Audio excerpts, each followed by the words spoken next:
नमस्कार डॉक्टर्स। तो मैं फिर से हाजिर हो चुका हूँ। मेरा नाम है आलोक तिवारी, जहाँ पे यूट्यूब पे एकदम ही रोज़ी रोज़ी और टू समहाउ क्रिंज कंटेंट ही मिलता है गाइडेंस के नाम पे। लोग बस बताते रहते हैं कि देखो रेसिडेंसी ले लो, जिम ज़िंदगी तो सेट है। कोचिंग वाले यही बताते हैं कि अपना पैशन फॉलो करो। पैशन के नाम पर बोलते हैं कि इनडायरेक्टली कि ड्रॉप ले लो, लेकिन कोई ये नहीं समझता है कि भैया हमारे पास तो ड्रॉप लेने की कोई फैसिलिटी है ही नहीं। हमने साल भर घर पे बैठ करके 2 साल घर पे बैठ करके तैयारी करी है। कोई इस इनकम को सोच रहता नहीं है, सारी की सारी सेविंग उड़ जाती है। बूढ़े मम्मी पापा हैं, उनका भी सेवा वेवा करना लोग रहता है। सोचते हैं कि डॉक्टर एमबीबीएस करके भी क्यों घर पे बैठा है, क्यों नहीं कमा रहा है। एकदम यही बात है कि एमबीबीएस करने के बाद भी घर पे बैठा है। लोग मतलब तरह तरह के सवाल पूछने लगते हैं। सेकंड ये पोस्ट इंटर्नशिप जहाँ पे आपकी कुछ इनकम हो रही थी, आप अपने खर्चे निकाल रहे थे, then sudden you have to like dependent on your family. लेकिन कोचिंग वाले क्या कहता है कि अरे आपका पैशन है तो और 1 साल ड्रॉप ले लीजिए। अरे भैया 100% गारंटी 100% गारंटी है। अगर आपको चाहिए तो आपका दिल अगर अंदर से नहीं, ऐसा कुछ नहीं होता भैया। कभी कभी प्रैक्टिकल होकर के भी सोचना पड़ता है। रैंक 1 एक ही की आती है, रैंक 1 एक की आती है, बट सीट सर मैनी। तो ये कि आपको बस रैंक 1 ही चाहिए वो नहीं। वैसे मुझे इंट्रोडक्शन देने का मोहताज ने मुझे इंट्रोडक्शन दे देना चाहिए था। मेरे साथ है डॉक्टर अंकित गुप्ता। हमने एक और ऑलरेडी एक एपिसोड हमने ऑनेस्ट रेसिडेंसी का पहला एपिसोड डॉक्टर अंकित गुप्ता के साथ ही करा था। इनके विचारधारा से लोग इतने ज़्यादा प्रभावित हुए। मुझे पहले लगा था कि लोग मुझे कमेंट्स बॉक्स में गालियाँ भरेंगे लेकिन बहुत लंबी वीडियो हो गई थी। बहुत लंबी वीडियो हो देखा गई हुआ आपकी वीडियो 40 मिनट्स 50 मिनट्स की चली। बट मुझे उस पॉइंट ऑफ टाइम पे लगा कि लोग शायद इतना टाइम नहीं हमें देंगे। लग रहा था कि लाइक नहीं देखेंगे। मैं जो बोल रहा हूँ, I don't know if people will resonate और नॉट। मेरे को लग रहा था I will be in controversy because मैं बहुत कुछ मेरे को लगा मैं अपना पॉइंट ऑफ व्यू बोल रहा हूँ, बट नहीं। लेकिन बाद में मुझे रियलाइज हुआ कि नहीं, लोग एक्चुअली में इस चीज को अप्रिशिएट कर रहे हैं और वो समय देकर के सुन रहे हैं, क्योंकि एक्चुअली में हम लोग ग्राउंड रियलिटी कोई बोलता नहीं है। जो भी है सो कॉल्ड मेड इन्फ्लुएंसर्स या काउंसलिंग एक्सपर्ट्स या कोचिंग इंस्टीट्यूट्स या जो मतलब कुछ जो लाइक क्या बोलेंगे सेलिब्रिटी टीचर्स जो हैं basically, like not teachers, celebrities are there. So वो सिर्फ ऐसा ही बोलते हैं, क्रीम कोटेड कंटेंट इतना ही बोलते हैं जो आपको मोटिवेट करे। टॉक्सिक पॉजिटिविटी कह सकते हो। टॉक्सिक पॉजिटिविटी जैसे यूपीएससी को ग्लोरीफाई करते हैं, हाँ। वैसे ही नीट पीजी को ग्लोरीफाई करते हैं कि एक बार नीट पीजी निकाल लो then everything will be okay. अरे मुझे लगता है कि मतलब मैं किसी ऐसा प्रोफेशनल में डॉक्टर से बात नहीं कर रहा हूँ। मुझे लगता है मैं संदीप माहेश्वरी को ही देख रहा हूँ। सब एवरीथिंग इज ही, मतलब सब कुछ हो सकता है, एवरीथिंग नहीं, कुछ सब पॉसिबल नहीं है भाई। अगर ग्राउंड रियलिटी पे आकर देखेंगे आप, मिडिल क्लास अगर आप डॉक्टर हैं, फर्स्ट जनरेशन डॉक्टर है और आपके पास ड्रॉप लेने की व्यवस्था नहीं है। जितने यहाँ पे डॉक्टर्स हैं, हम लोग जो भी आए हैं, we have all cleared AIPMT, we have all cleared NEET UG, we have all cleared state joints. तो मतलब नीट यूजी तो अभी हुआ है, पहले AIPMT और स्टेट जॉइंट था। सो हम सब क्लियर करके आए, वी आर ऑल टॉपर्स। हम सब अपने कॉलेज में, हम सब अपने स्कूल में टॉपर्स थे, but current scenario NEET PG के समय गेम इज टोटली डिफरेंट। हम अब स्टूडेंट्स या बच्चे नहीं रहे हैं, वी आर मतलब क्या कहते हैं approaching middle age. We have to take care of our family. We have, किसी की शादी हो गई है, किसी के बच्चे हैं, कोई गवर्नमेंट सर्विस कर रहा है, कोई प्राइवेट जॉब कर रहा है, ऑल एवरीथिंग है कि उनको नीट पीजी क्लियर डॉक्टर करना अंकित, है। हेल्थ कितना कॉम्प्रोमाइज हो रहा है। मैं एक गायनी रेसिडेंट से बात कर रहा था, वो बोल रही हैं कि ड्यूटी के बाद उनके पाँव इतने फूल जाते हैं कि वो जूता नहीं उतार पाती अपना। आप सोच सकते हैं, ठीक है, अगर वो जाकर कल को अपनी फैमिली करने जाए तो उनको कितने सारे इश्यूज आ सकते हैं। तो ये सारे चीज़ों को भी कंसिडरेशन लेना चाहिए हमें। सिर्फ ये अपने आप को ब्लेम करना कि मैं पढ़ नहीं पाया हूँ, मैंने क्या किया कॉलेज लाइफ, नहीं, कॉलेज लाइफ आपने पढ़ाई करी है, अपने क्लिनिकल स्किल्स लिए हैं, you have done your best, you have aged. किसी के ऑनर्स आए हैं, किसी को गोल्ड मेडल आया है, किसी के नहीं भी आए। Someone was an average student in college, लेकिन he is a very good doctor, he has good clinical skills. तो नीट पीजी एग्जाम आप कैसे डॉक्टर हो doesn't define. NEET PG current जो सिनेरियो है, it's like single day paper, 200 questions and everything you have to mug up. अब one liner mug up करो या question solve करने के देयर आर फ्यू ट्रिक्स। तो आपको एक कंटेंट रट लेना है, जैसे कुछ कोचिंग ऐप्स दे देते कितना कंटेंट है, रट लो आ जाएगा बस। They have cracked it. NEET UG जो था अभी, उसको अब नीट पीजी की तरफ आ रहा है। मतलब पहले होता था कि देवर लेस कैंडिडेट्स एंड सीट्स भी प्रोपोर्शनेट थी, तो इतना नहीं होता था कि आप अगर ड्रॉप भी ले लो। सेकंड, जॉब स्कार्सिटी नहीं थी। लोग एमबीबीएस करने के बाद भी सेटिस्फाइड थे, खुश थे। अब मुझे लगता है कि एक ऐसा इमेज क्रिएट कर दिया गया है मार्केट में कि आप खुश रह ही नहीं सकते हैं भाई। आपको मतलब इतना सोशल मीडिया का हुआ है कि अगर आप एमडी भी कर ले, आप एमएस भी कर ले, तो भी फिर आप खुश नहीं है। आपको कुछ ना कुछ करके लगे कि यार अभी मेरे पास जॉब नहीं मिल पा रहा है, अभी भी मुझे कुछ ना कुछ आगे पढ़ना है। तो इसका अंत कब होगा? सोचना ये कि नीट पीजी का तक रैट रेस खत्म हो गया, सब कुछ नहीं है। नीट पीजी 3 साल करोगे, फिर एसआरशिप लेने के लिए रैट रेस, एसआरशिप के बाद किसी को नीट एसएस के लिए चाहिए रैट रेस, किसी को क्या कहते हैं मतलब अपना सेटअप खोलना है। तो लाइक कभी कोई सेटिस्फाइड नहीं होगा। सेकंड है कंपटीशन, लाइक लोग क्या सोचेंगे। एवरीवन हैड अ ड्रीम कि जब हम एमबीबीएस के लिए ऑप्ट करें कि नहीं हम डॉक्टर बनेंगे, और डॉक्टर की इमेज एक सोसाइटी में ऐसी है कि बहुत क्रीम लेयर्ड है, बैठते हैं, वाइट कॉलर जॉब है, जस्ट क्लिनिक में बैठना है, पेशेंट की भीड़ होगी, आप कमा रहे हो, ऑडी लेके घूम रहे हो, मर्सिडीज लेके घूम रहे हो, but that's not the ground reality. और सेकंड, डॉक्टर बहुत रिस्पेक्टेबल प्रोफेशन है। Medicine is not a noble profession anymore. It's not a noble profession anymore. Just ये different एक दूसरा एक like CA, advocate and like engineers. It's just another profession.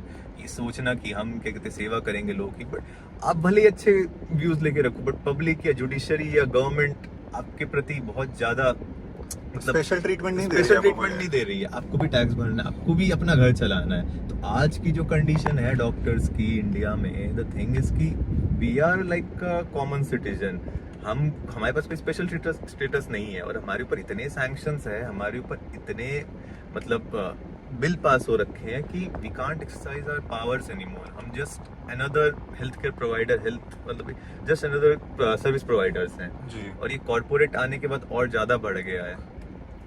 Doctor अंकित, अभी जो मैं देख रहा हूँ कि जो स्टेटस चल रहा है नीट पीजी के जो भी एस्पिरेंट्स हैं, वो अगर यूट्यूब पे सर्च करते हैं, तो आप यूट्यूब का अगर फीडबैक भी आप पूरा देखेंगे ना, एक माहौल, तो सबसे पहले जो करियर काउंसलर्स बहुत फेमस हो चुके हैं। जब मैंने नीट पीजी का एग्जाम दिया था, तो तब एक आध जो करियर काउंसलर थे तब वो इरप्ट कर रहे थे। तभी मैंने एक करियर काउंसलर से मैंने बात करी, मैंने अपना व्यू बताता हूँ। और अभी तो मैं देख रहा हूँ कि लाइक 15-20 लोग हो चुके हैं, एक दर्जन हो चुके हैं जो सिर्फ करियर काउंसलिंग कर रहे हैं, जिन्होंने कोई डॉक्टरी का कोई बेसिक इल्म नहीं है।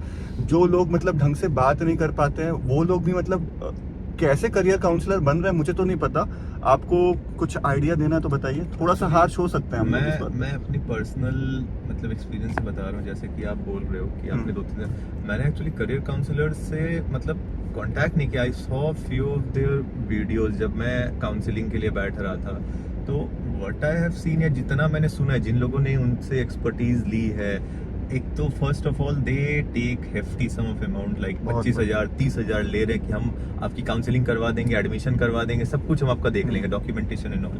बट अ थिंग इज, जो रियलिटी है, जिन्होंने लिया भी है, कोई शर्म के मारे नहीं बोलते कि हमने काउंसलर लिया है, कि हमने इतना पे किया। बट द थिंग इज उनका से एक बना बनाया फॉर्मेट होता है कि भैया आपको मेडिसिन चाहिए, आपके पास ये कॉलेजेस ऐसे लाइन में डाल दो, आपके पास ये कॉलेजेस ये डाल दो। And what they try to do is they sell the private seats, because उनकी वहाँ पे कमीशन बननी होती है प्राइवेट कॉलेजेस से। तो आपकी अगर रैंक मान लो थोड़ी पीछे की तरफ है, 30,000 है या मान लो 20,000 है, तो वो बोलेंगे कि नहीं आप ना प्राइवेट ले लो। There is a term use, medical mafia. So private medical mafia, या तो वो काइंड ऑफ उसको प्रमोट करते हैं कि आप मेडिकल कॉलेजेस ले लो, प्राइवेट में आपको इतने लाख में हो जाएगा, उतने लाख में हो जाएगा। पेरेंट्स को काउंसिल करते हैं, अगर बच्चे नहीं करते तो, बच्चे नहीं सुनते हैं तो, एंड दे आर लाइक कि हम आपकी करवा देंगे सीट, एनआरआई कोटा में करवा देंगे, उसमें करवा देंगे।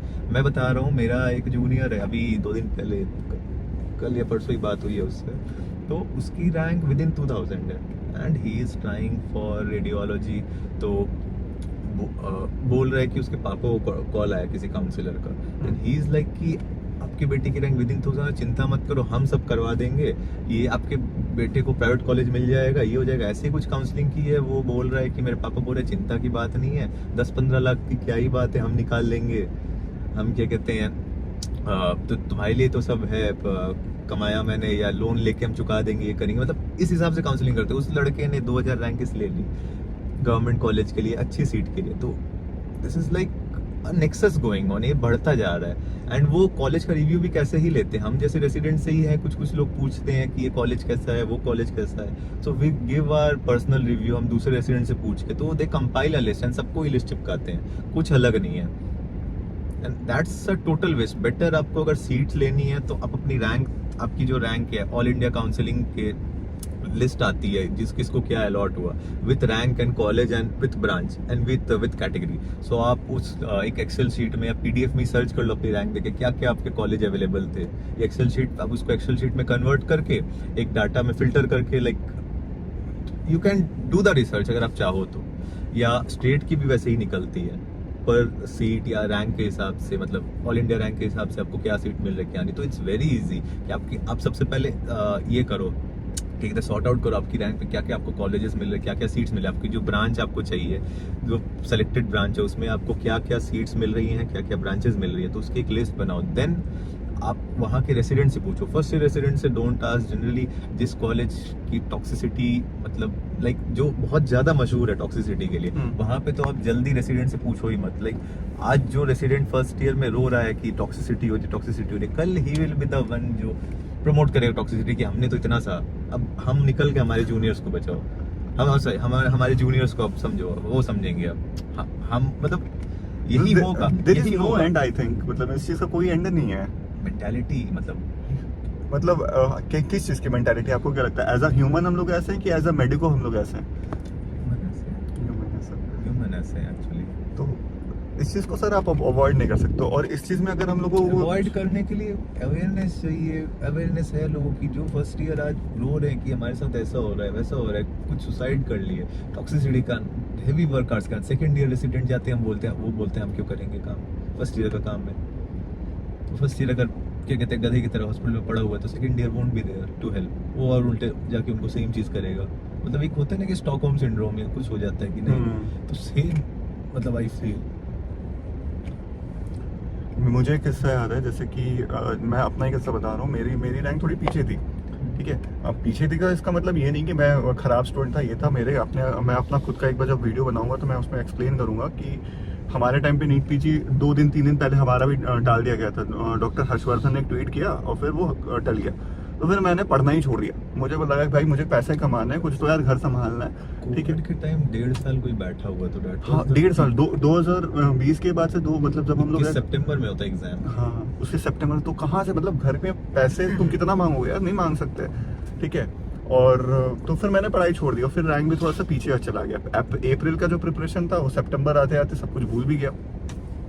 मैं करियर काउंसलर के पास गया, मैंने फ़ोन करा, बोला 25,000 रुपये फीस है, ठीक है भाई, एग्जैक्टली मुझे फिगर याद है, ठीक है। तो पर 25,000 में मैंने बोला कि सर, मैं तो डायरेक्टली बोल दिया कि सर मेरे पास तो पैसे ही नहीं उतने, ठीक है। अभी मैं ये काउंसलिंग लगेगा, मतलब कोचिंग अगर मैंने DNB लेना पड़ेगा तो वहाँ पे 1.5 लाख रुपए देने पड़ेंगे, अगर यहाँ पे भी कुछ होगा तो 20-25,000 तो वहाँ पे एडमिशन में जाएगा, ठीक है। तो बोलता क्या कि सर आपकी जैसी रैंक है ना, ठीक है, उसमें तो आपको प्राइवेट कॉलेज ही मिलेगा, और अगर आप प्राइवेट कॉलेज के आप लेना चाहते हैं और अगर आप अभी आप 25,000 नहीं अफोर्ड कर सकते तो I am sorry we can not help you, ठीक है। इतने प्यार से तो नहीं बोला बहुत वाटर डाउन करके बोल रहे हो। नहीं प्यार से ही बोला था उन्होंने। मैं बोल रहा हूँ मैंने तो थोड़ा सा मतलब वो कर दिया, उन्होंने थोड़ा सा प्यार से ही बोला, क्योंकि उनका काम ही यही है कि भैया प्यार से बोल करके सामने वाले का विश्वास जीत लो, ठीक है। लेकिन भाई उस पॉइंट ऑफ टाइम के लिए मैं बहुत ही ज्यादा वो हो गया था, क्या कह सकते हैं, डिमोरलाइज हो गया था। इट्स अ थिंग, मतलब वो हम लोगों ने कॉम्युनिटी मेडिसिन में पढ़ा था, गोलेम इफेक्ट की पिग्मेलियन इफेक्ट होता है, ठीक है। उसमें क्या होता है ना, आपको नेगेटिवली तरीके से बोल करके आपको वो करते हैं, मोटिवेट करने की कोशिश करते हैं कि आप उनके तरफ हो जाओ, ठीक है। तो वैसा ही करते हैं वो लोग, बोलते हैं कि मतलब कि ये इस कॉलेज, आपका मान लो कि एक रैंक में आपको गवर्नमेंट का ENT मिल रहा है, वो बोलेंगे कि मैं आपको प्राइवेट का मेडिसिन दिला दूंगा, ठीक है। और मेडिसिन का तो देखो इतना अच्छा फ्यूचर है, जनरल सर्जरी का तो इतना अच्छा फ्यूचर है, आप ENT लेकर तो आप बर्बाद हो जाओगे, ठीक है। आप भी सोचोगे यार कि ठीक है थोड़ा सा लगा ही लेते हैं, उधर भी पैसा लगा लेते हैं, एजुकेशन लोन करवा देते हैं, वो सब उनके पास अरेंज रहते हैं, सारा इकोसिस्टम है, तुरंत आपका लोन अप्रूव करवा देंगे, वो कहीं आपको जाना नहीं होगा, बस उनके पास जाओ सब हो जाएगा। उनकी कमाई सिर्फ 30,000 से नहीं होती, वो लाखों में खेलते हैं, बिकॉज उनको प्राइवेट कॉलेज से भी कमीशन आती है, लोन करवाने से भी कमीशन आती है। मुझे तो लग रहा है हमने इतना बोल दिया, हमारे वीडियो पे कहीं पे वो ना जाए, स्ट्राइक ना जाए ठीक है। अगर स्ट्राइक आ भी गया तो यार हम जितनों लोगों ने सुन रखा है एटलीस्ट पता होना चाहिए, ट्विटर पे डाल सकते हैं हम लोग, ये वाला यूट्यूब स्ट्राइक मारेगा, ट्विटर नहीं डालेगा, ठीक है। एनीवेज, तो हाउ टू अप्रोच रेसिडेंसी, मतलब रेसिडेंसी मतलब एक एज अ मतलब बोल सकते हैं कि लाइफ का सबसे डिफिकल्ट पार्ट हो सकता है, ठीक है। फर्स्ट ऑफ ऑल रेसिडेंसी मतलब मैं 2-3 चीजें बोलूंगा। जो मिड रैंकर्स हैं, आप चाहोगे, आप देख रहे हो कि कौन सा कॉलेज अच्छा है, मैं टॉप कॉलेज में जाऊंगा, ये करूंगा, मैं एक ही चीज़ बोलूँगा, आप कॉलेज चुनने के पहले 3-4 चीज़ें देखो। फर्स्ट ऑफ ऑल आपकी सिटी, आप क्या वहाँ की लोकल लैंग्वेज से कंफर्टेबल हो कि नहीं। सेकंड, वहाँ का बॉन्ड कैसा है, बॉन्ड सिस्टम, स्टाइपेंड, एंड आपका वहाँ पे लाइक रेसिडेंट डॉक्टर्स की कंडीशंस कैसी है, लाइक वहाँ पे क्या बहुत टॉक्सिसिटी है रेसिडेंट डॉक्टर्स के साथ उस कॉलेज में, उस स्टेट में, और आप क्या वहाँ पे एडजस्ट कर पाओगे खाने के साथ, रहने के साथ, लोकेलिटी क्या है कॉलेज की, इज इट सेफ। बिकॉज सिर्फ पेशेंट लोड ही डिटरमाइन नहीं करता है रेसिडेंसी, पेशेंट लोड बहुत हो सकता है, लेकिन जैसे सर्जरीज नहीं हो रही है। मेरे यूजी कॉलेज जैसे मैं एग्जांपल लिया था, महीने की 5 ऑर्थो सर्जरीज होती थी, भैया भी जानते हैं अच्छे से, तो लोड बहुत है पेशेंट का, बट सामान नहीं है। तो वो चीज़ें आपको मेंटेन रखनी, याद रखनी है कि रेसिडेंसी लेने के पहले कि भैया मौलाना आज़ाद बहुत अच्छा है, ऑब्वियसली अच्छा है, आप दिल्ली जाओ, दिल्ली तो सबके लिए लाइक क्रीम है, इसलिए सबसे पहले बढ़ता है। आप पेरीफेरी जा रहे हो, सैलरी अच्छी है, वो देना नहीं है, बॉन्ड देना नहीं, कैपिटल में है। तो बट एमएएमसी में भी सुना हो कुछ डिपार्टमेंट टॉक्सिक है। लेडी हार्टिमो जैसे भैया ने लास्ट वीडियो में बोला था कि जितना बड़ा कॉलेज का नाम, वो टॉक्सिसिटी वहाँ पे ऑटोमेटिक डेवलप कर जाती है टू मेंटेन दैट स्टैंडर्ड। तो दिल्ली ओवरऑल हेल्थ में बहुत अच्छा है, like they contribute a significant portion of their budget in the health, unlike West Bengal.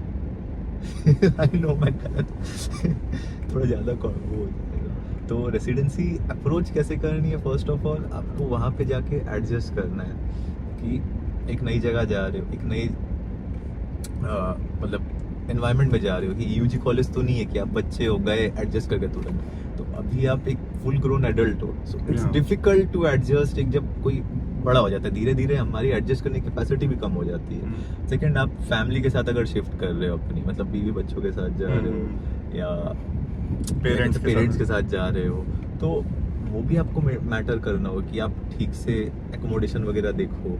First, second, आपकी खाने के लिए कि आप वहाँ पे कुक करोगे या वहाँ पे मेस है नियर बाई चीप, या फिर कोई टिफिन सिस्टम है, that you have to arrange. Third है कि आप क्या कहते हैं, ट्रांसपोर्टेशन कैसा है आपके वहाँ से हॉस्पिटल तक का, इज द जहाँ पे आप रह रहे हो वहाँ से हॉस्पिटल, लाइक शेडी एरिया कुछ हो रहा है, आप अकेले रात में नहीं जा सकते हो। फोर्थ, आपको जो देखना है कि आपको एडजस्ट करना डिपार्टमेंट में, you have to know the how the hospital works, how the administration works in that particular hospital, वहाँ की मैनेजमेंट कैसे, बिकॉज हर हॉस्पिटल का administration management work of way different है। जैसे मैं एक एग्जांपल के तौर पे बोलूँगा, अगर आपके डिपार्टमेंट में मैक्सिमम जो फैकल्टीज़ हैं या फिर प्रोफेसर्स हैं वो किसी पर्टिकुलर कॉलेज से आ रहे हैं, फॉर एग्जांपल मेडिकल कॉलेज से आ रहे हैं, तो आपको पता होना चाहिए कि मेडिकल कॉलेज से अगर आ रहे हैं तो मेडिकल कॉलेज की लॉबी कैसी है, उनका एक माइंडसेट कैसा है, मेडिकल कॉलेज की क्योंकि वो लोग बहुत पढ़ने में तेज होंगे या फिर वो लोग एकेडमिक्स को ज़्यादा प्रेफरेंस दे रहे होंगे, तो ये मैटर करता है कि आप उनका बैकग्राउंड चेक भी करें। बैकग्राउंड चेक मतलब थर्ड है, हाँ वो भी है। अरे नहीं देखो, इस चीज को कुछ लोग अलग तरीके से ले सकते हैं, लेकिन मैं जस्टिफाई कर सकता हूँ। लाइक अभी लोग बोलेंगे कि हम क्या कहते हैं, जाएं प्रोफेसर से पूछो कौन से कॉलेज के हो। नहीं बट पता तो लग सकता है ना, पता डायरेक्टली नहीं पूछ सकते, लेकिन पता करना आइडिया हो जाता है जब 2 बार 3 बार जैसे किसी की फैमिली लाइफ ऑलरेडी डिस्टर्बटेड चल रही है, ठीक है, वो आके वहाँ पे आपको टॉक्सिसिटी करेगा ही। तो ये सब चीज पता होना चाहिए कि कौन कहाँ रहता है, किस सब कुछ पता करिए आप, ठीक है। जरूरी नहीं है कि सिर्फ आप कॉलेज का नाम सुन करके डिपार्टमेंट की चकाचौंध में ही आपने एडमिशन ले लिया और फिर बिल्डिंग बहुत अच्छी है, वार्ड बहुत सुंदर है, हाँ अरे डिपार्टमेंट का तो बहुत अच्छा फ्यूचर है, ऐसा नहीं होता। बहुत सारी चीजें देख के लग ही नहीं रहा कि गवर्नमेंट हॉस्पिटल तो प्राइवेट जैसा है। हाँ, तो ये सब भी चीज और क्या क्या चीजें ध्यान देनी चाहिए। और हायरार्की सिस्टम, मतलब कैसे काम कर रहा है department, first year, second year, third year, how the things are working. Residency ले लिया उस कॉलेज में, उस हॉस्पिटल में, सो द थिंग इज, मैं कॉलेज नहीं बोल रहा, मैं हॉस्पिटल बोल रहा हूँ, because we are working in hospital like trainings. तो आप उस हॉस्पिटल में, उस इंस्टीट्यूट में चले गए हो, तो आपको सबसे पहले तो एडजस्ट करने के लिए वहाँ पे ये देखना है कि काम कैसे हो रहा है वहाँ पे।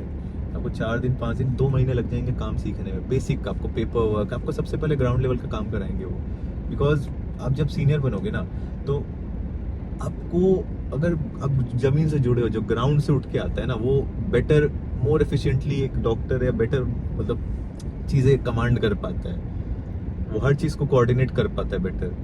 तो रेसिडेंसी में आपको कोऑर्डिनेशन सीखने को मिलेगा, कि आप अलग अलग डिपार्टमेंट के साथ रेफरल दे रहे हो, so that is also coordination कि इस पेशेंट का ये हुआ, इस कंसल्टेंट को बोलना है, उन्होंने क्या बोला अपने कंसल्टेंट बताना है, देन पेशेंट की मैनेजमेंट करनी है, सब कुछ आपके ऊपर है। सो कोऑर्डिनेशन, फिर काम कैसे करें, यानी फर्स्ट ईयर का क्या काम है, सेकंड ईयर का काम है, थर्ड ईयर का क्या काम है, ऐसे डिवीजन है, देन एसआर क्या कर रहे हैं, एचओडी क्या कर रहे हैं, अदर कंसल्टेंट्स क्या कर रहे हैं, तो देयर इज अ हायरार्की, तो स्टेप बाय स्टेप जाती है। और एक मुझे बात फील होती है डॉक्टर अंकित कि जैसे कि अगर सर्जिकल फील्ड में कोई है तो जो अगर वो थर्ड ईयर रेसिडेंसी में पहुंचता है, जब उसका वर्कलोड थोड़ा सा डिपार्टमेंट से कम होता है, तो जो उसके सीनियर्स होते हैं उसको बोलते हैं कि भैया पेरीफेरी में भी तुम जा करके प्राइवेटली प्रैक्टिस करो, ठीक है, और वहाँ के भी कुछ पेशेंट्स को मतलब डील करो और वहाँ के कुछ पेशेंट को कन्वर्ट करके मेरे पास लाओ। तो इससे भी क्या होता है कि नेटवर्किंग क्रिएट होती है। तो आपको लगता है कि मतलब नेटवर्किंग पे भी तवज्जो देना चाहिए?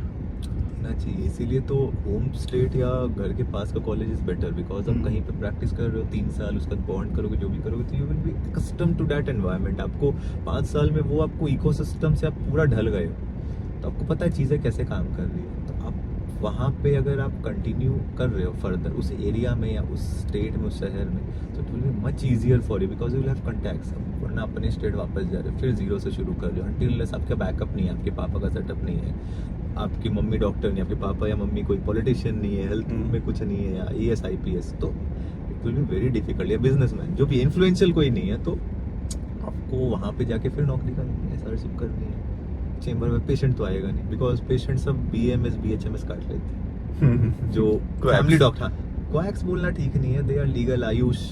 अभी तो आयुष मिनिस्ट्री है, तो मतलब फैमिली डॉक्टर्स होते हैं वो, उनका काम करने का तरीका यही होता है, हर फैमिली में एक डॉक्टर है। सो आप देखोगे जनरली वो BHMS BAMS BOMS है, तो हर फैमिली ने एक पकड़ के रखा है, तो उनको कुछ भी प्रॉब्लम होती है वो डॉक्टर के पास जाते हैं। देन वो बोलते हैं कि अच्छा आपको ये तकलीफ है, आप ये फलाने डॉक्टर के पास चले जाओ, ये फलाने डॉक्टर के पास चले जाओ, ये बढ़िया है, वो बढ़िया। तो ट्रस्ट पे लोग डिग्री नहीं देखते कि भैया ये एम्स से किया है, तो लोग देखते कि बढ़िया डॉक्टर कौन है। मैं पैसे अगर दे रहा हूँ, हेल्थ इज मतलब इमोशन जुड़े हैं, तो अगर मैं दे रहा हूँ, पे कर रहे हैं, या कुछ हुआ है इनको, गवर्नमेंट में लेके जा रहा हूँ, तो मुझे बेस्ट ट्रीटमेंट चाहिए। मैं कुछ भी कर सकता हूँ, मैं अपने जो मेरे रिलेट मतलब मेरे मम्मी पापा या मेरे बच्चे या वाइफ या मेरे बहन भाई, तो मैं कुछ भी कर सकता हूँ उनके लिए। तो वो एक इमोशन जुड़ा होता है, तो वहीं से ये पूरा चलता है आपका कॉन्टैक्ट्स। तो कॉन्टैक्ट्स बहुत ज़रूरी है आपको प्रैक्टिस में, तो रेसिडेंसी से ही बनाने होंगे। तो एक फर्स्ट स्टेप, बिकॉज आप सोचोगे कि मुझे रेसिडेंसी में जाना है, लाइक कॉलेज वाला सिस्टम है, चल रहे हैं भेड़ बकरी चल है, वो नहीं। तो थिंक आउटसाइड द बॉक्स। जो सोचते हैं वही आगे जाके बड़े डॉक्टर बनते हैं। आज से 30 साल 40 साल पहले डॉक्टर देवी शेट्टी ने नारायणा खोला है, जब 30-40 ईयर्स हो गए हैं। तो नरेश त्रेहान है, उन्होंने वेदांता है, देन अपोलो। तो तब के समय this was a like landmark approach कि आप प्राइवेट इतना बड़ा कॉर्पोरेट सेटअप खोल दे रहे हो। डॉक्टर तात्या ने ILS का पूरा ILS किया, तो वो उन लोग का विजन अलग ही था। विजन अलग। वो लोग ऐसा नहीं था कि मतलब अगर आप देखेंगे ना, डॉक्टर देवी शेट्टी भी ने कहा है, उनका एक वीडियो अगर आप बहुत पुराना, जब मैं इंटर्नशिप में था उससे पहले निकला हुआ था, वो बता रहे थे कि मतलब कि एक डॉक्टर ऐसा नहीं है, उसको एजुकेशन सिस्टम वो नीट PG को ही बता रहे थे कि वो एक लाइब्रेरी में बैठ के घंटों पढ़ाई कर रहा है। अगर उसको मन है कि वो पीडियाट्रिक्स का कार्डियक सर्जन बनना चाहता है, तो वो गायनेकोलॉजी क्यों पढ़ रहा है? ठीक है, तो उन्होंने वो क्वेश्चन किया था, उनका विजन ही अलग था। लेकिन समहाउ ये भी कह सकते हैं कि उनका बैकअप भी था अच्छा खासा। कि अब हमारे पास तो सब जितने हमारे व्यूअर्स हैं, शायद उनके पास इतना बैकअप ना हो, लेकिन आप स्टिल एक विजन डेवलप कर सकते हैं। अभी आप देखोगे इंस्टाग्राम पे या यूट्यूब पे, लाइक कुछ सीनियर्स ही हैं जो रेसिडेंट्स हैं, दे आर गिविंग सब्सक्रिप्शन 50 रुपये 100 रुपये, ले लो हमारा इंस्टा का सब्सक्रिप्शन, ले लो हमारा ये सब्सक्रिप्शन ले लो, we will be helping you in residency, ये वो premium content. This is very bad कि आप अपने प्रोफेशन से ही आप पैसा लूट रहे हो। लाइक जूनियर्स हैं, seniors are suppose to help them, not कि आप उनसे ही पैसे लूट रहे हो। This is like against the ethics. But वो भी तो क्या करे डॉक्टर अंकित, अगर पैसे कमाने का स्रोत नहीं है ना, जैसे कि धीरे धीरे जितनी महंगाई बढ़ रही है, अगर आप मैंने इतने सारे डॉक्टर्स का मतलब इंटरव्यू लिया, कोई भी मतलब मुझे फील्ड अभी तक, मैंने रेडियोलॉजी को तो नहीं लिया अभी तक, लेकिन स्टिल कोई भी ये नहीं कह रहा है कि फ्रेशर को इनकम, फ्रेशर ऐसा बाकी सब डिपार्टमेंट की तरफ फ्रेशर नहीं, इंजीनियर की तरफ फ्रेशर नहीं कि 21-22 साल का कोई नया जवान कोई व्यक्ति होगा। 30 साल तक टच हो जाता है एक फ्रेशर को अपना फ्रेशर कहलाने के लिए। और 30 साल की उम्र में भी अगर उसको मतलब मुश्किल से 1.5 से 2 लाख रुपए की सैलरी मिल रही है, तो बेचारा करे तो क्या करेगा, ठीक है। अब आधे तो बैचलर्स भी नहीं है, कुछ शादी के लिए शादी हो पैसे चुकी है, नहीं फैमिली देखना है, शरीर बेडौल होते जा रहा है, माँ बाप बूढ़े होते जा रहे हैं, क्या करे वो भी। अगर उनको अगर कुछ कमाने के लिए एक्स्ट्रा सोर्स ऑफ इनकम भी ढूंढना पड़ेगा। मैक्सिमम आप देखो कि कोई ना कोई मेंटल हेल्थ से जूझ रहे हैं सारे मैक्सिमम लोग, मतलब लोग बोलते नहीं है अपफ्रंट आकर के। सो यहाँ पे हम एक्सपेक्ट करेंगे, हम ब्लेम करेंगे कि नहीं एनएमसी कुछ नहीं कर रहा है, नहीं एनबी कुछ नहीं कर रहा है, तो उस पर नहीं है। लाइक हमें अपना ख्याल खुद रखना है। ये फर्स्ट ऑफ ऑल आपको याद रखना है कि कोई रेसिडेंट डॉक्टर एसोसिएशन आपके लिए नहीं आएगा, खड़ा नहीं होगा, कोई और एसोसिएशन खड़ा नहीं होगा, नहीं कोई नेशनल मेडिकल कमीशन आएगी। आपको सबसे पहले अपनी सेफ्टी, अपनी मेंटल हेल्थ खुद ख्याल रखना है। So you have to set your boundaries कि नहीं मैंने ये काम करना है, इतना करना है, इसके बाद अगर ज़्यादा हो रहा है मुझे आवाज़ उठानी है, मेरे साथ गलत हो रहा है। और सेकेंड है कि आपको हायरार्की देख लेनी है, उस डिपार्टमेंट में कैसे चीज़ें रन करती है, क्या वहाँ पे टॉक्सिसिटी है, क्या लोग जानते हुए भी कुछ नहीं बोलते हैं, कुछ गलत हो रहा है, तो जो मेजर मेडिकल कॉलेजेस में होता है। अब मैं कुछ नाम ले लूँ कॉलेज का तो लोग डिफेंड करने आ जाएंगे कि नहीं मेरा कॉलेज अच्छा है, मेरा कॉलेज अच्छा है। सो जिसके साथ बीत रहा है ना वही जानता है। देखिए डॉक्टर अंकित, मुझे तो एज सच अभी ऐसा बहुत ग्लूमी सा डेज लगता है, जैसे कि आपने ये बैच लगा भी रखा हुआ है, ठीक है। मैक्सिमम डॉक्टर्स जब हम ये वीडियो को रिकॉर्ड कर रहे हैं, जस्टिस फॉर तो हमें मालूम है कि देश भर में एक डॉक्टर रेसिडेंट के साथ क्या हो सकता है, किस लेवल पे दुर्गति हो रही है और किस लेवल पे उसको ये किया जा रहा है, हैंडल किया जा रहा है। एक national body is handling, state body, national body, both are handling it together. मतलब सो इनकम्पिटेंसी हो रही है हर जगह पे, वो ठीक से हैंडल नहीं कर पा रहे हैं। आज सुप्रीम कोर्ट की हियरिंग थी, सो ये स्थगित हुई है दूसरे दिन के लिए। सो कहीं ना कहीं मन में दुख है कि ऐसा हो रहा है। तो ऐसे सिचुएशन में बोल नहीं पा रहे हम, we are all feeling it inside. मैं खुद भी इतने दिनों से सारे डॉक्टर्स का इंटरव्यू ले रहा हूँ, मैं बस लेकर के मेरा उद्देश्य यही है कि मैं एक सच को आपके सामने प्रेजेंट कर सकूं, उसके बाद आपकी डिसीजन लेने की कैपेबिलिटी आपकी हो जाए। क्योंकि मैंने मोस्ट ऑफ द टाइम देखा, जब मैं खुद भी नीट पीजी दे रहा था तो मुझे भी इतना नॉलेज नहीं था। मुझे भी लगता था कि यार नीट पीजी अगर मैं ले लूंगा, किसी कॉलेज में अगर घुस जाऊंगा तो रेसिडेंसी करने के बाद तो मतलब हो ही जाएगा सब। ऐसे ही एक लगता है कि फ्लो चार्ट एक दिमाग में क्रिएटेड है, लेकिन रियलिटी जब मैं देख रहा हूँ ना तो मैं क्या ही बोलूँ। मुझे समझ में, जैसा कि डॉक्टर अंकित ने कहा कि आपको अपनी रक्षा, आपको अपनी केयर टेकिंग खुद ही करनी पड़ेगी, कोई आपके लिए नहीं आने वाला है, ठीक है। हम ये वीडियोस बना रहे हैं, हम ये बस एक स्नैपशॉट आपको दे पाएंगे। आपको जो भी एक्चुअली रेसिडेंसी में होता है एक स्नैपशॉट है कि भैया देख लो ये सब चीज़ें हो सकती है। और आई गेस कि जितना एक्सटेंट रियल हम लोग कर सके उतना ही रियल कर रहे हैं। लेकिन जब आप फील करोगे, आप जब रेसिडेंसी में जाओगे तो फिर आपके लिए अलग चैलेंजेस रहेंगे। वहाँ पर हताश नहीं होना है, ठीक है, थोड़ा सा स्ट्रांग बन करके ही। एक चीज़ जो याद रखनी, जो मैं बोलना चाहूँगा, जब रेसिडेंसी में घुस रहे हो ना, try to get in the good rapport जो बाकी जो अदर स्टाफ से, अदर डिपार्टमेंट लाइक नर्सिंग या जो मतलब बाकी स्टाफ से, दोस्त who stay in the ward, because आपकी जो गुड रैपो है, कभी कभी पेशेंट पार्टी जब असॉल्ट करती है, they are the ones who will be protecting you, because वो भी रह रहे हैं वहाँ पे, तो वो भी काउंसिल करते हैं कि नहीं।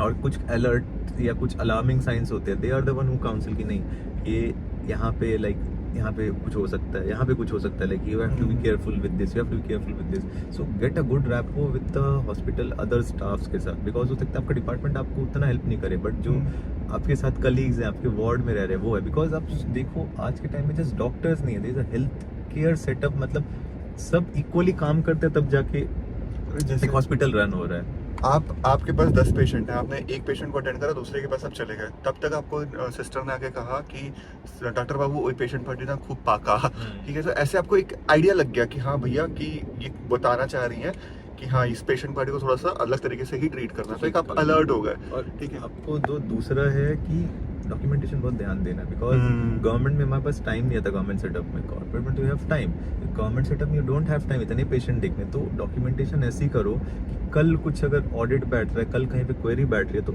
आप नहीं फंसे जाओ, बिकॉज इट्स वेरी इजी। कुछ नहीं होता तो रेसिडेंट के सर पे बंदूक रख देते हैं ये लोग। सबको बचाना है तो आप अपनी डॉक्यूमेंटेशन ठीक रखो। जो हुआ, अगर पेशेंट अगर इरिटेबल है, एजिटेटेड है, आपके साथ बदतमीजी की है, mention that in your prescription, mention that in your note की patient is agitated, patient commands his own treatment, उसको ये चाहिए, उसने ये बोला, मैंने ये किया।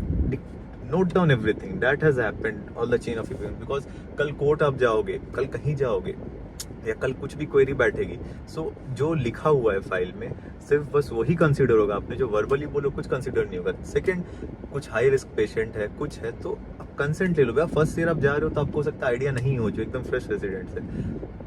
टेल देम कि हाँ पेशेंट का ये है, ये खराब है, गेट अ साइन, बिकॉज आप काउंसिल से वर्बल काउंसलिंग करके नहीं होता है। लोग बाद में मुकर जाते हैं, हमारा पेशेंट खराब था, हमें बताया नहीं कि आप साइन लेके रखो, भैया ये देखो ये है, मैं आपको ये बता रहा हूँ, बी क्लियर।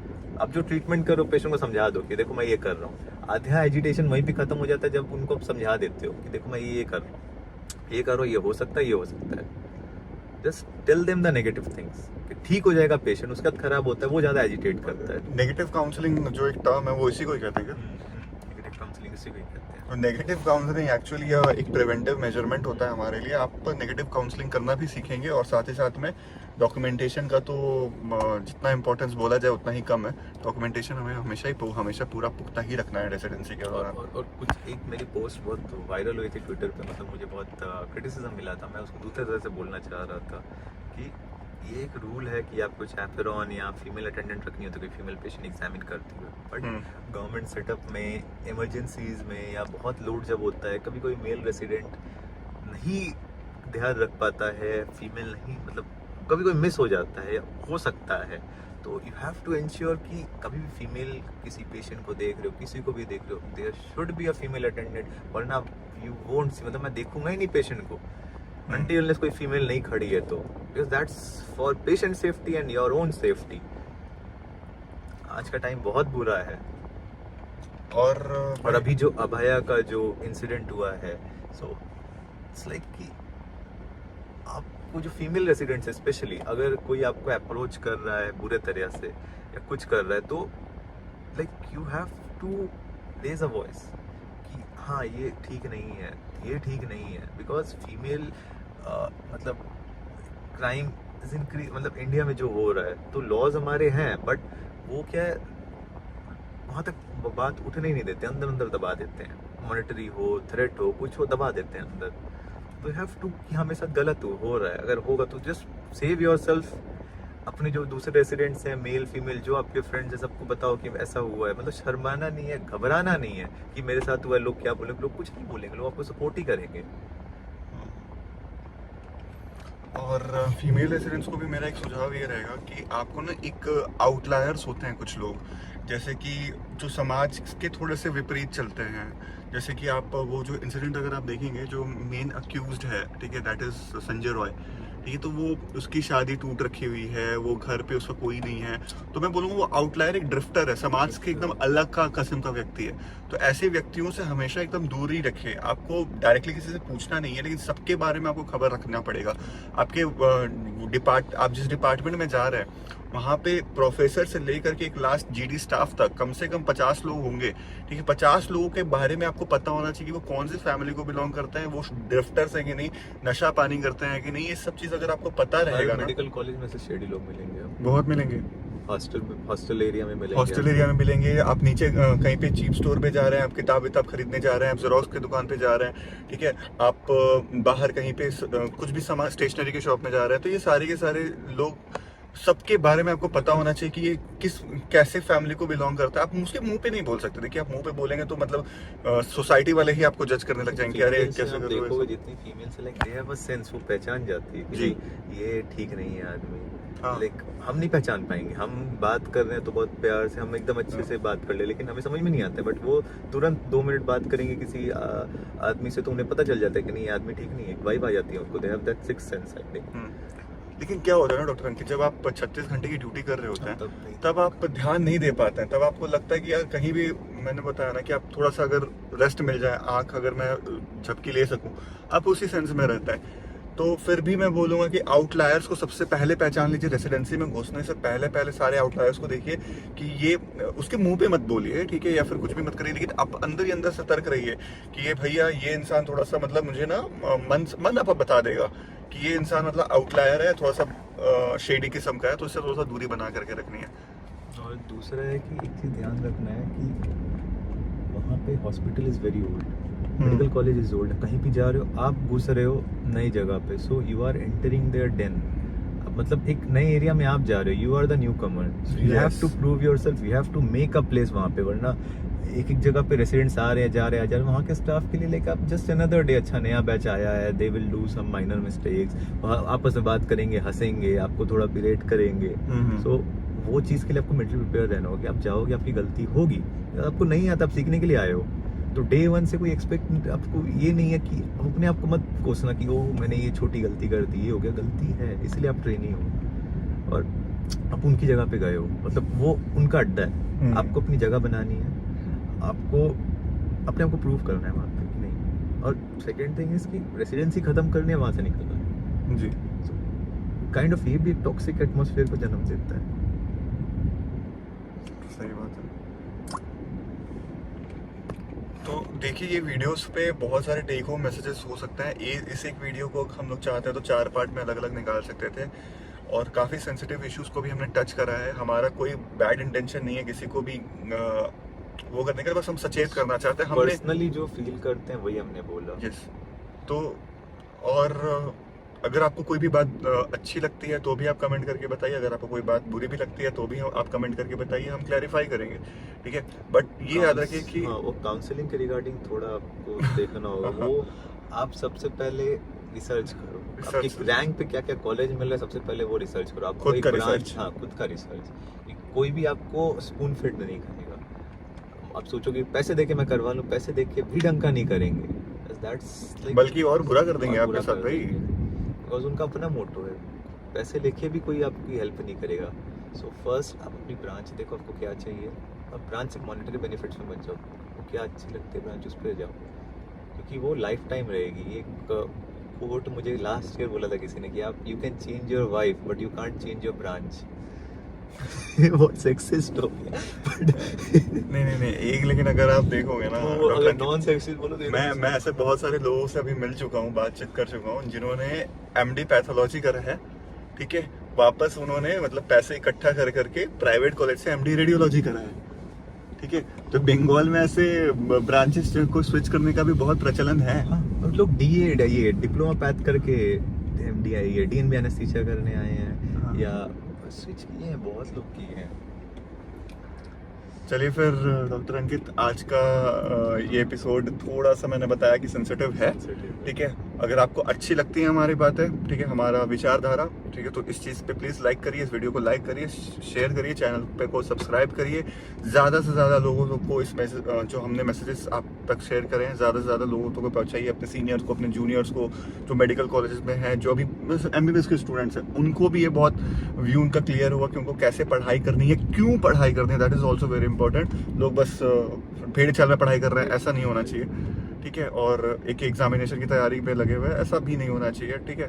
आपके अंदर से ज़ील आना चाहिए कि मुझे एक्चुअली में ये ब्रांच चाहिए था, ठीक है, इसलिए मैं पढ़ाई कर रहा हूँ और मुझे ये लेकर रहना है, ठीक है, ताकि मेरी फैमिली का जो अभी स्टेटस है, जो मैं मिडिल क्लास बोल रहा हूँ, वो कभी तो अपर क्लास होगा, कभी तो अपर मिडिल क्लास होगा यार, ठीक है। तो हम लोग इसी चीज़ के लिए आगे बढ़ रहे हैं, ठीक है। मेरे वीडियोस आपको ऐसे नहीं लगेंगे, ध्रुव राठी के वीडियोस की तरह नहीं लगेंगे कि मतलब भैया मैंने एक बार आया, मैं कुछ मैंने गूगल्स के फैक्ट्स डाल दिए और मैं चला गया, ठीक है। मैं एक विचारधारा के साथ आगे बढ़ रहा हूँ, मेरे सारे जितने सारे लोग हैं, सारे एक विचारधारा के साथ आगे बढ़ रहे हैं, जो आपको कहीं पे ले करके जा रहे हैं, ठीक है। तो इसी के साथ इस वीडियो को अंत करता हूँ। मेरे साथ है डॉक्टर अंकित। ये तो बड़ा ऑनेस्ट रेसिडेंसी से मतलब टिप्स एंड ट्रिक्स पे चला गया।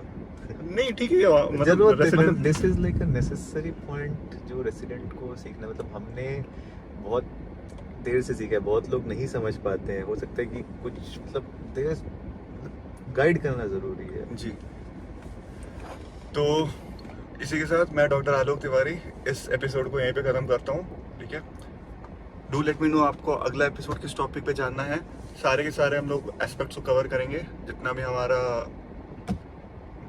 हमारा सोर्स बन पाएगा हम सारे चीज़ों को कवर करेंगे। Okay, thank you.